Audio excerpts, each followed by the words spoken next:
Hello and welcome to Read Media Production. Making yourself a prosperity magnet. Though culture is the most important business of life, the habit of claiming as our own, as a vivid, present reality that which we desire with all our heart, is a magnetic power which attracts the things we long for.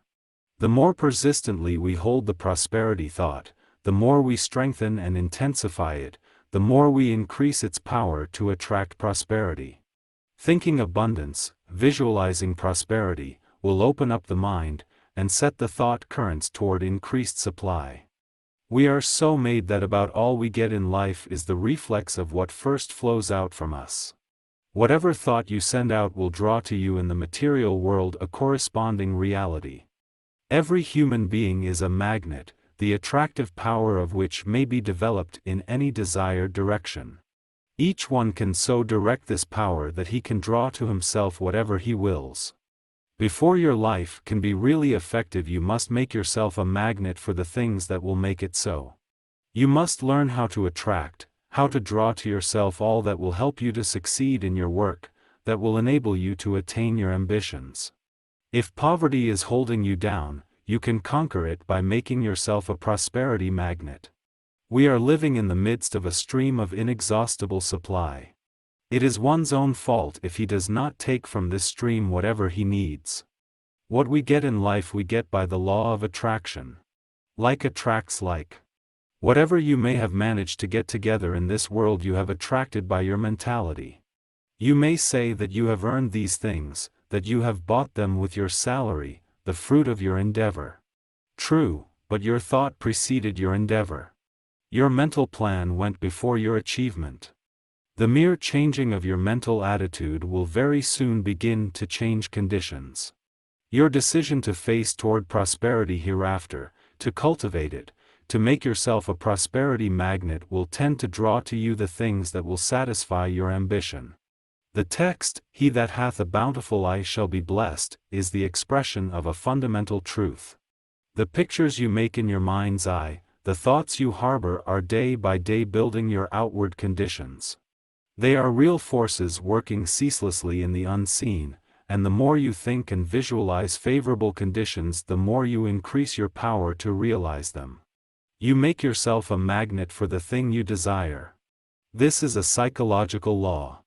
If you want to become a prosperity magnet, you must not only think prosperity, but you must also turn your back resolutely on poverty. Begin today. Don't wait for tomorrow or next day. If you don't look prosperous, assume a prosperous appearance. Dress as far as possible like a prosperous man or woman, walk like one, act like one, think in terms of prosperity. A mental healer could not cure a cancer by holding in his mind a picture of the hideous disease, with all its horrible appearances and symptoms. He must eliminate all this from his mind. He must see his patient whole, clean, healthy, just as God intended him to be, free from all disease. He must picture to himself the ideal man, and declare his divinity. The same thing is true in curing yourself of poverty. You cannot do this as long as you hold poverty-stricken conditions in your mind. If you want to be prosperous, you must hold the prosperous thought, the prosperous picture in your mind. You must refuse to see or recognize poverty. You must not acknowledge it in your manner. You must erase all marks of it, not only from your mental attitude, but just as far as possible from your appearance. Even if you are not able to wear fine clothes at first, or to live in a fine house, you can radiate the hope and expectancy of the glorious inheritance which is your birthright, and everything about you will reflect this light. Prosperity begins in the mind. You must lay its foundations in your thoughts, surround yourself with a prosperity atmosphere. In other words, you will build into your environment, into your life, whatever dwells in your mind. We hear of some people that, they are always lucky, everything seems to come their way. Things come their way because there are invisible thought forces radiating from their minds toward the goal they have set for themselves. Things fall in line and come our way just in proportion to the force and velocity of the thought forces we project. Thinking better things might be called the first aid to the poor. To picture yourself as prosperous, living in a comfortable home, wearing good clothes, surrounded with the refinements of life, in a position to do your best work in the service of mankind, this is to put yourself into the current that runs successward. It is a strange thing that most of us believe the Creator will help us in everything but our financial troubles. We seem to think that it is in some way almost sacrilegious to call upon Him for money to meet our needs. We may ask for comfort, for solace in our afflictions, for the assuaging of our griefs and the healing of our diseases, but to implore God to help us to pay the rent, to pay off the mortgage on the home or the farm, does not seem quite right. Yet we know perfectly well that every mouthful of food we eat, the material for the clothing we wear and for the houses we live in, every breath we breathe must come from this divine source, of infinite supply. If the sun were to be blotted out, or to cease to send its magic rays to the earth, in a few days there would not be a single living thing on the globe. Not a human being, not an animal could exist without it. Not a tree, not a plant, not a flower, no fruits, no vegetables, no grass, nothing green, no vegetable life would be possible. Without the sun's energizing power, all life would cease on this planet. It would be as cold, barren and lifeless as on the moon. The Creator is the builder and provider of the universe. Everything we have comes from Him, and without the supply which flows from His abundance we could not live a single instant, and why should we not look to this great source for our money supply? The truth is we were all intended to live the life abundant. The Creator never meant His children to grovel in poverty, to spend their lives in drudgery and uncertainty. They have a right to their inheritance of all that is good and beautiful, all that is needful for their welfare. We were not intended to live the pinched, starved, stunted lives of paupers. It is our own fault if we do. The door to opulence is open to every human being born into this world, and no one but himself can close that door. No human being can shut out the lowliest child that is born from his divine inheritance. The only real poverty is in the mind, and no one can control one's mind but himself. Never for a moment harbor the thought that anything can come to you but prosperity, for this is your birthright, and because it is, you should demand it. Instead of admitting poverty, say to yourself, I am in the midst of abundance. I lack nothing that I need because my Father is the infinite source. Turn your back on poverty. Make up your mind that you will never again have anything to do with it, that you will not encourage it by dwelling on and visualizing poverty suggestions. Face toward prosperity. Think of, and plan for prosperous conditions. Struggle toward prosperity with all your might and you will draw it to you. Suppose you are poor and live in a humble home, just have a talk with your wife and children, and make up your minds that you will all focus on your objective, improved conditions, that you will face the other way, toward prosperity instead of poverty. Say to yourself, it is a shame for God's children to exhibit such a pauperized appearance. It is a reflection on my Father Mother God to go about among my fellows looking as though everything had gone wrong with me, as though I were disappointed with life. This is ungrateful. I can at least show gratitude for health, for the privilege of living in God's pure air and sunlight by holding up my head and walking erectly, joyously, as His child should.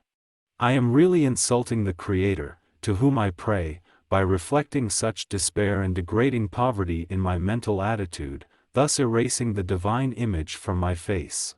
No matter how little I have, I can at least appear respectable. I can show that I respect myself by doing away as far as possible with the depressing appearance and influence of poverty. Tidy up your little home and make it as neat and cheerful as possible. Do the same with your dress and general appearance. Keep yourself better groomed. Look up, brace up, brush up, struggle up. Surround yourself with an atmosphere of hopefulness and show everybody by the new light in your eyes, the light of hope and expectancy of better things, that there is a change in you. Your neighbors will notice it. They will see a change in your home, in your wife, in your children. The change in the mental attitude of yourself and family, through facing toward the light instead of darkness, toward hope instead of despair, will make a tremendous change in your whole outlook on life. In this way you are making yourself a prosperity magnet. You are radiating thought waves of hope, of ambition, of determination. Your new mental attitude is expressed in an erect, manly carriage, in squared, thrown-back shoulders, in a neat, clean appearance, even though the clothing be old and threadbare, in a winning, forceful, magnetic countenance. You are thus establishing the conditions of success. The positive prosperity thought flows out like a wireless current and connects itself with similar thought currents. Hold the prosperity conviction, work steadily toward your object, see opportunity and success in your vista, determine to be somebody, hold firmly to the resolve, and your mentality will direct the invisible magnet of your personality to lift you higher and higher, to attract toward you others who will help you in the direction in which you are moving. If you want a better position, more salary, money to pay off debts, or to get what you need, whatever it may be, cling with all the power of your mind to the thing you are trying to get, and never for a moment doubt you will get it. You do not inherit poverty, squalor. Lack and want have nothing whatever to do with God's children. Your inheritance is divine, grand, sublime. Poverty is a mental disease, and you carry the antidote to its poison in your mind. You owe it to the one who has given you life, health, who has given you brains to make something of yourself, to improve your situation. As long as you keep yourself saturated with the poverty conviction, you cannot rise out of poverty. You must think yourself out of it. The Lord is my shepherd, and I cannot want. Hold that thought firmly and steadfastly in your mind. Believe it. Live up to it. Abundance will never flow through pinched, doubting, poverty thoughts, any more than clear, crystal water can flow freely through foul, grease-clogged pipes. A right viewpoint must be your mental plumber to keep the connection open and free. Things of a kind attract one another. The poverty thought attracts more poverty, the fear thought more fear, the worry thought more worry, the anxiety thought more anxiety. On the other hand, the faith thought, trust thought, and the confidence thought attract things like themselves. Poverty is a disease that can only be cured by prosperity remedies. The prosperity thought is the natural antidote for the poverty germ. It kills it. The poverty thought cannot exist in the mind at the same moment with the prosperity thought. One will drive out the other. It rests with you which one you will harbor and encourage. Cling to the consciousness of your oneness with the all-supply. Keep the supply pipes between you and the infinite source of all good always open. Don't pinch them.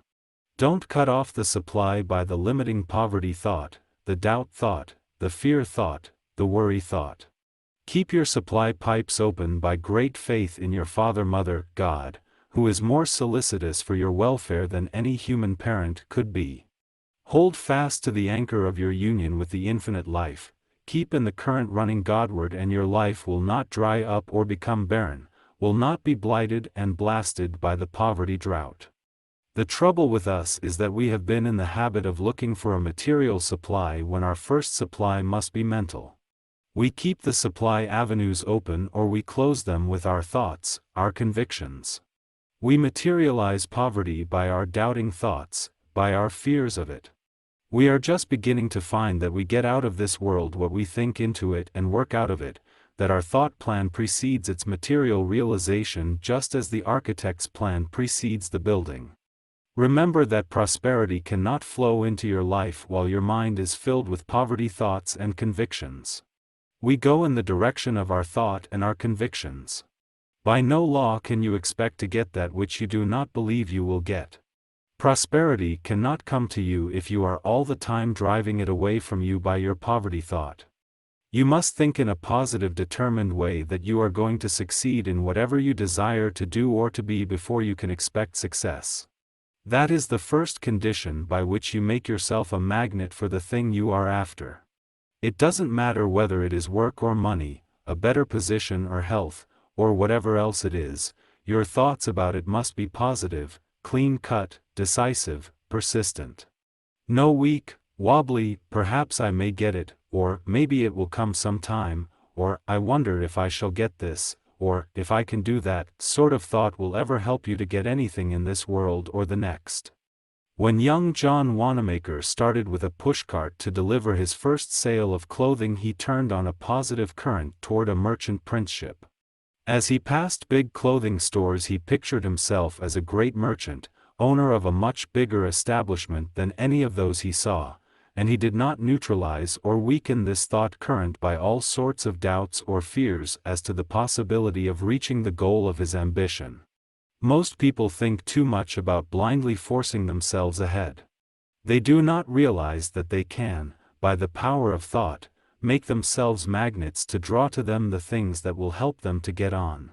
Wanamaker attracted to himself the forces that make a merchant prince. Every step he took was forward, to match the vision of his advance with its reality. Marshall Field projected himself mentally out of a little country store into a clerkship in Chicago. Then he thought and worked himself out of this clerkship into a partnership. Still thinking and climbing upward, he next visualized himself at the head of the greatest merchandising establishment in America, if not in the world. His mind always ran ahead.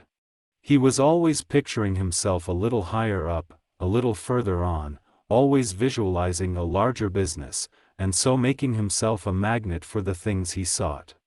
If John Wanamaker had been satisfied with himself at the start, he would have remained in his first little store in Philadelphia, and thus cut off all possibility of becoming what he is, one of the greatest merchants the world has ever seen.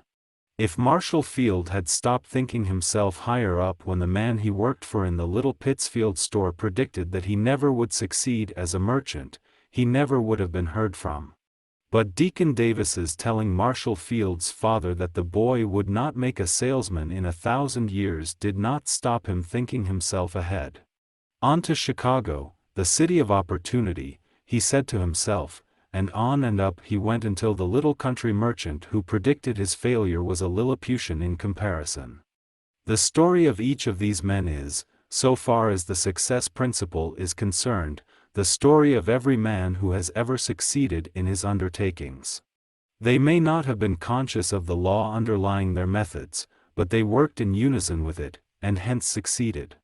The same thing is true of Andrew Carnegie, and of all the millionaires and self-made men among us who have raised themselves from poor boys to the ownership of colossal fortunes, or to commanding positions in some phase of the world's activities.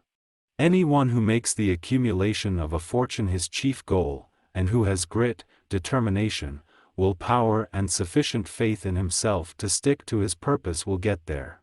But long before the youth who chooses such a goal has reached it, he will have dwarfed his manhood, and shriveled his soul. To get away from poverty is one thing, to set one's heart on money as the ultimate good is another, and quite a different thing. There is a whole world of difference between so saturating one's mind with the thought of money and its acquisition that there is no room for any other aspiration, and the constant dwelling on the black and hopeless poverty thought, the incessant picturing yourself as a pauper until you are so convinced of poverty's hold on you that you destroy the very ability which should help you to get away from it. People who are down and out financially are down and out mentally. They are suffering from a mental disease of discouragement and loss of hope. There ought to be institutions conducted by government experts for the treatment of these poverty sufferers, for they are just as much in need of it as are the inmates of our hospitals. They need advice from mental experts. They have lost their way on the life path, and need to be shown the way back. They need to be turned about mentally, so that they will face the light instead of the darkness. They should be shown that they are stopping up their prosperity pipes, cutting off their source of supply by their pinching, poverty-stricken, limiting thought. Their whole mental attitude points toward failure, toward poverty, and by a natural law their outward conditions conform with the pictures they hold in mind. This poverty disease could be cured in the case of the majority of down and outs, the failures, by proper mental treatments. If the people in the Great Failure Army today could be shown that as long as they hold the poverty thought and go about with a sad, dejected expression on their faces, as though there were no hope in life for them, they will continue to be poor, but that if they will only turn about and face the sun, so that their shadows will fall behind them, their conditions will begin to improve, they would quickly take a new lease of life and courage. These mental prosperity treatments would generate in them a new hope that would cause them to brace up all along the line. What a revelation would come to the poor people of the world if they would only eliminate from their minds for a single year the poverty thought, if they would erase from their minds poverty pictures and all the suggestions of grinding want that sadden and discourage, if, instead of expecting poverty, and all that the idea implies, they could go through 1 year expecting just the opposite, prosperity, visualizing, talking prosperity, thinking prosperity, acting as though they expected to be, as though they were, prosperous. Just this radical change of thought, this transposition of mental attitude, the persistent holding of the prosperous viewpoint for a year would not only change their whole outlook on life, but would revolutionize their material conditions. They would brush up and clean up the things they have, their ambition would grow, their new way of looking at life would give an upward tendency to their surroundings. No matter how poor, their squalid aspect would go. Everything would take on a different appearance. There would be a new light in the people's faces. There would be hope there instead of despair, expectancy of better things would give a glow of cheerfulness to their countenances. There would be a light in their eyes which never was there before. Working in the spirit of hope and expectancy of better things instead of that of discouragement and the fears of even greater poverty, they would forge ahead in a way that would astonish themselves. The time is not far away when we shall have prosperity practitioners who will make a specialty of teaching people how to free their minds from thoughts that produce poverty by replacing them with their opposites, thus constantly enlarging the mental power of attraction until the mind becomes a powerful magnet, ever attracting prosperity.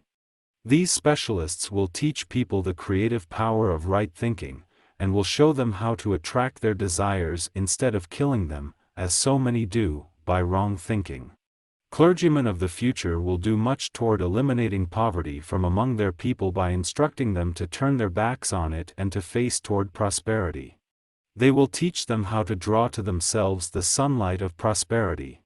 The cure of physical disease is effected by arousing the curative, restorative forces within the individual. These are brought into operation largely through faith in the physician, in the remedy, in the healer. The healthful mental attitude thus created overcomes the disease.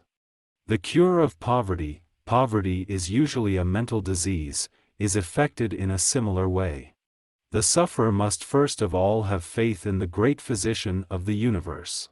When that is fully and firmly established, there will be no difficulty in flooding his mind with the prosperity thought, the thought that our Father Mother God is the author of abundance, the author of all the wealth of the earth, and that he is infinitely kinder and more solicitous for our welfare than the fondest mother could be for her child. We have not yet tapped the possibilities of any part of the world's resources. Every inhabitant of the earth today is treading on secrets which would emancipate man from drudgery and allow him to live happily instead of merely to eke out a wretched subsistence as he has done up to the present. Hitherto, in the great majority of cases, we have barely been existing on the husks of things. Now we are beginning to taste the kernel, because we are coming into a knowledge of the powers locked up within ourselves, and also of the illimitable supply of God's abundance. Here and there, people are mastering the law of opulence. They are demonstrating that they can conquer poverty by making themselves prosperity magnets, that is, by thinking and working in conformity with the law of opulence, of abundance. It is monstrous that so many of God's children are starving right on the shores past which the stream of inexhaustible plenty flows, a stream laden with all the rich things of the universe. There is no excuse for the horrible misery and suffering that exist in our midst. There is no reason why the children of the King of Kings should be harassed and tortured, driven into premature graves by poverty, for the Creator has produced enough to make every one of his children rich, to give them an abundance of all they need. There is no necessity for those who have inherited all the good things of the earth to remain poor. The very structure of the human machine indicates that it was intended for the best, that it was planned for comforts, for luxuries, and not for poverty-stricken conditions. If we could only realize the far-reaching influence of always expecting the best to come to us, always expecting opulence, success, we would never allow ourselves to be dominated by the black pictures of poverty and failure. If everyone who is suffering from the limitations and humiliations imposed by a grinding poverty would proceed to establish the prosperity habit along the lines suggested, if they would, by continually holding the prosperous thought, convince the subconscious self that we were made to be successful, that prosperity belongs to us, we should soon sight the millennium. When we affirm our divinity, and claim our heritage, when we realize that our birthright keeps us in touch with the very source of all supply, when we know that it was never intended that God's children should be poor or go hungry, that it was never intended they should live in poverty-stricken conditions, then we shall have struck the very basic principle of prosperity. Hold the victorious attitude toward life and you will overcome all unfavorable conditions.